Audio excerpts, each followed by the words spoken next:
So, eto na ang mainit-init na balita ngayon tungkol kay Romualdez. Nako po.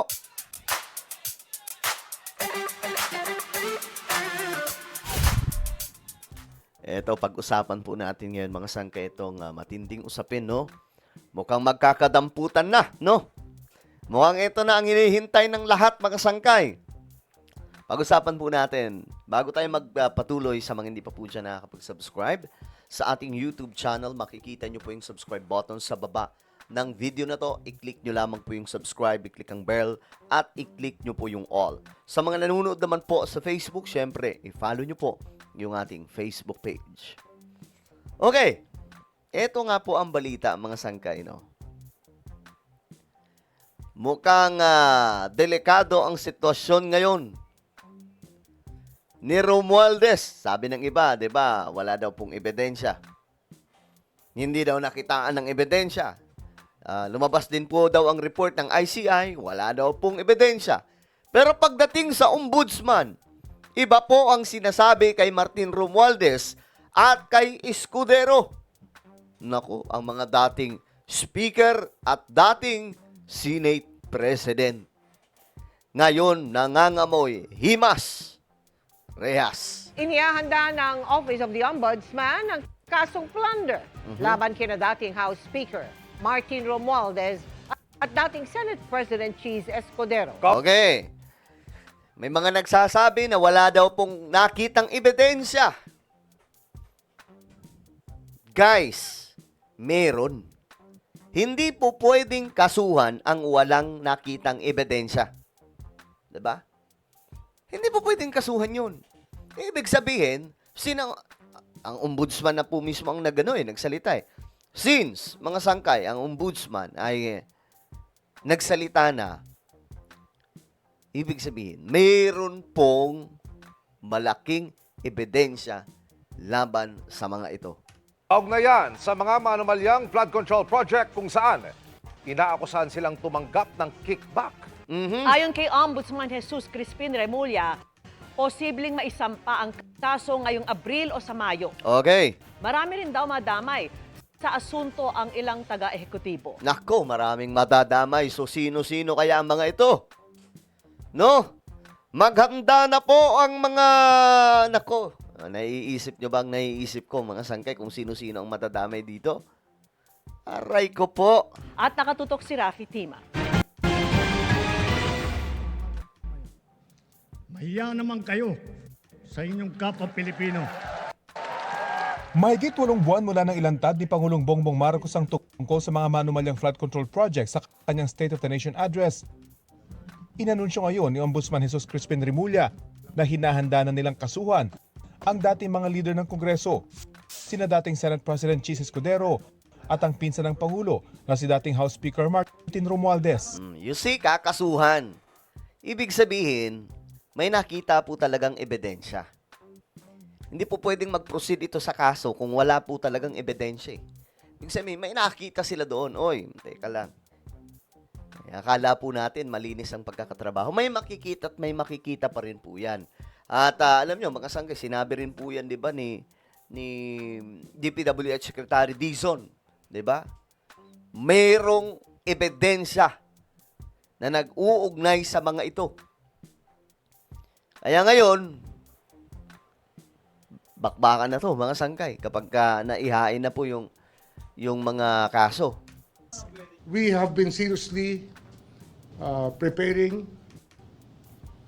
a case of plunder against former Speaker Martin Romualdez and former Senate President Cheese Escudero. Ayun. Plunder ang aming hinahandang kaso para sa kanila. Sina Romualdez at Escudero, kapwa ay nakusahan dati ng pagtanggap ng kickback mula sa mga manumalyo umunong flood control projects sa pagdinig ng Senate Blue Ribbon Committee. Actually, narinig nyo na istorya. Narinig nyo na istorya mula sa mga testigo dati sa Senate. And if you think about it, there was a conspiracy to commit plunder. I think you can put everything together. Ang plunder ay seryosong kaso ng pagnanakaw ng halagang lampas 50 million pesos. Nako, non-bailable po yan.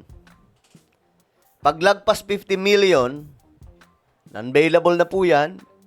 Agaya po nang nangyari kay Bong Revilla, kapag naihain na ang kaso at nagbaba na ng arrest order, hindi ka makakapagpiyansa. Habang dinidinig ang kaso, nasa loob po sila ng kulungan. Ito lang, inihintay ng mga DDS dyan. 'Di ba? Ako, ito rin ang inaabangan ko eh. Yung talagang wala na pong sisinuhin, talagang hahatawin na ang dapat hatawin kasi dapat nga noon pa po ito eh. Ang problema, may stronghold po talaga sa loob eh. Mukhang mabigat po talaga ang kalaban, mga sangkay. Kaya nahihirapan eh. Buti na lang itong ombudsman po natin eh medyo mas okay to, no? Kaysa nakaraan. Ito talagang may may authority po talaga eh. Mga sangkay para ipatupad ang batas eh. Ito ay non-bailable at may parusang habang buhay na pagkakakulong. Habang buhay, men. Habang buhay to. Mga sangkay, mabigat. Lagpas 50 million. Sa pagtataya ni Rimulya, may isasampang kasong plunder sa buwang ito o sa Mayo. Kinukumpleto na lang daw ng Office of the Ombudsman ang mga kailangang dokumento. Bukod kina Romualdez at Escudero, marami pa raw madadamay kabilang na ang mga nasa ekotibo. Ayan na ha, maraming madadamay. Maraming madadamay. Kabilang yung mga nasa ehekutibo. Good luck. Good luck. Dahil ang inihanda nilang kaso may kinalaman sa pagbuo ng budget. Sinusubukan pa ng GMA News na makuha ang panig ni Romualdez at Escudero ukol dito. Pero nauna na nilang itinanggi ang mga alegasyon na nakinabang sila sa kickback sa flood control projects. Sa ngayon, nakatuon daw ang atensyon ng Ombudsman sa mga taong 2024 at 2025. Pero hindi raw malayong aabot ang kanilang investigasyon sa nakaraang administrasyon. Ayan, maganda yan. Mga sangkay, lahat na. 'Di ba? Lahat na, hindi lang yung ngayon. Kasi paano yung mga nauna? E di, happy-happy sila. Sasabihin nila, buti na lang, hindi pa si Boying Rimulya ang ombudsman nung panahon natin na tayo ang nagnanakaw. 'Di ba? Dapat, imbestigahan, silipin na. Kahit pa yung mga nauna, para pare-parehas malinis po talaga ito. It can go back to as far as the time of Speaker Velasco. Kaugnay ng kanilang isinasagawang paghahanda sa pagsasampa ng mga kaso. Nakatakda raw isang pina ng Ombudsman ang mababang kapulungan ng Kongreso para makuha ang Statement of Assets, Liabilities and Net Worth o SALN ng mga kongresista Yari. at mga opisyal ng Kamara. Sa kasalukuyan, sina dating Senador Bong Revilla at dating Congressman Zaldico ang pinakamalaking pangalan na nakasuhan dahil sa flood control scandal. Rafi Tima, nakatutok, 24 oras. Kaugnay sa ulat na paghahanda ng Ombudsman na kasuhan ng plunder si dating House Speaker Martin Romualdez, kaugnay sa maanumalyang flood control projects, sinabi ng kanyang kampo na handa silang sumunod sa proseso ng Office of the Ombudsman. Ayan na ha. Handang sumunod, mga sangin. Naririnig na po natin yan eh, di ba? Lagi sinasabi, kami sumusunod sa proseso, malinis kami. Well, tingnan po natin, mga sangkay, di ba? Kapag sinimulan na ang formal na proseso, umaasa silang susundin ng Ombudsman ang panuntunan na kanya mismong nilagdaan na itutuloy lamang nila ang mga kasong may reasonable certainty of conviction. Nais daw nilang idiin na hanggang ngayon, walang ebidensya na mag-uugnay kay Romualdez sa mga ghost at substandard na flood control project.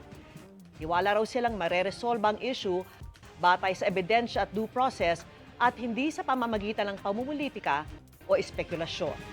Ayan, mga sangkay ha.